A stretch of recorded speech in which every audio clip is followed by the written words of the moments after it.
For 7 years, nobody sat in that chair. Not because it was broken.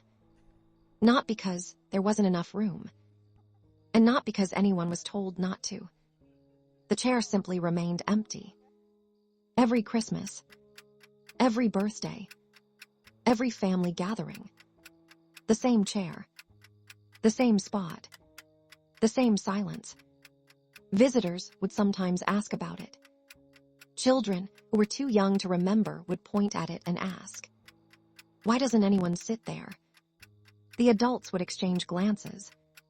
Some would smile sadly. Others would look away. Because everyone knew exactly who belonged there. And no one felt right taking her place. The chair belonged to Grandma Evelyn. She wasn't famous. She wasn't wealthy. She never owned a big business. She never appeared on television. Yet somehow, she held together a family of more than 30 people. And after she was gone, everyone slowly realized just how much work that had taken. Every Sunday afternoon, Grandma's house became the center of the family universe. The smell of food would drift through the neighborhood long before anyone arrived. Children would race through the front door. Adults would gather in the kitchen.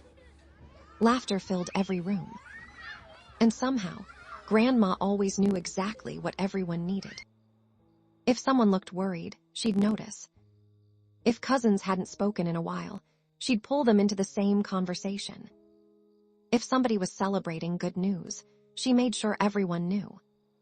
She remembered every birthday, every anniversary, every graduation, every dream.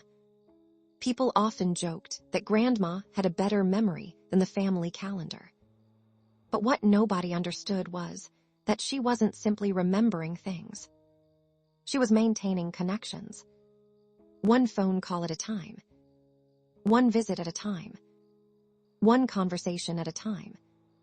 For decades, she quietly held the family together. And because she made it look easy, everyone assumed it was.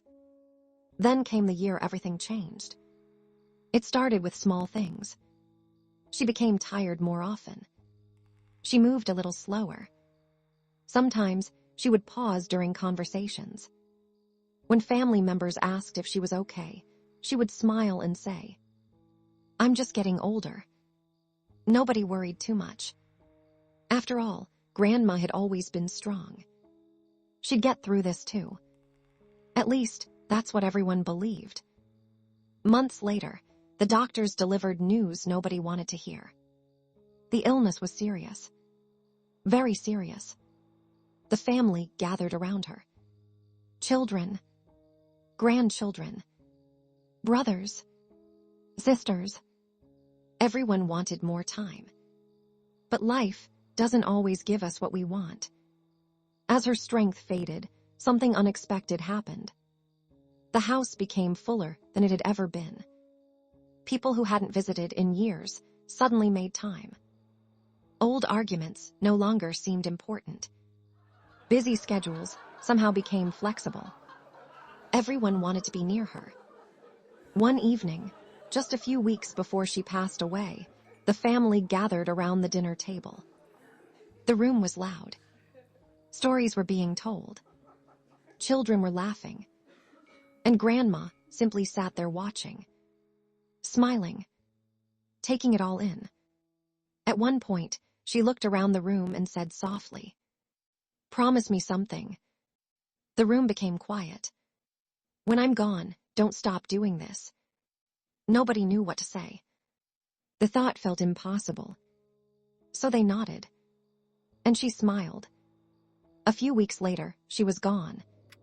The first Christmas without her felt strange. The food was there. The decorations were there. The people were there. But something was missing. Her chair remained empty. Nobody discussed it. Nobody needed to. The second year was different. A few relatives couldn't make it. The third year, even fewer came. Life became busy again. Work demanded attention. Children grew older. People moved away. Phone calls became text messages. Text messages became silence. The family didn't fall apart overnight. It happened slowly, almost invisibly, like a rope fraying one thread at a time. One year, cousins who had once been inseparable barely spoke. Another year, an argument kept two brothers from attending the same gathering. Birthdays were forgotten. Visits became rare. And still, the chair remained empty. 7 years passed. Then came another Christmas. This time, only a handful of relatives planned to attend. Emma, Grandma's oldest granddaughter, arrived early to help prepare the house. As she cleaned an old cabinet, she discovered something she had never seen before. A small notebook. Its cover was worn. Its pages were yellow. When she opened it, she realized it belonged to Grandma. Inside were names, birthdays, addresses, recipes, phone numbers. But there was something else. Little handwritten reminders. Call Michael, he sounded lonely. Visit Sarah next week. Check on David after his interview. Bring soup to Margaret. Don't let family become strangers. Emma stopped reading. The words hit her harder than she expected. For years, everyone had spoken about Grandma as though she possessed some special gift. But now Emma understood the truth. The family hadn't stayed connected because of magic. It hadn't happened automatically. Grandma had worked for it. Every single day. Connection wasn't something she had. It was something she created. Emma closed the notebook. Then she picked up her phone. Not to send texts. To make calls. Real calls. One by one. Some conversations were awkward. Some were emotional. Some lasted only a few minutes. But she kept calling. And then something remarkable happened. People started saying yes. Not everyone, but enough. When Christmas Day arrived, more relatives showed up than anyone expected. Then more. And more. The house slowly filled with familiar voices. Old stories returned. Laughter returned. Even people who hadn't spoken in years found themselves sitting at the same table. And for the first time in a long time, it felt like family again. Before dinner began, Emma carried a framed photograph of Grandma into the room. She placed it beside the empty chair. The room fell silent. Everyone looked at it. Then Emma shared what she had found in the notebook. She read the final note aloud. Don't let family become strangers. Several people wiped away tears.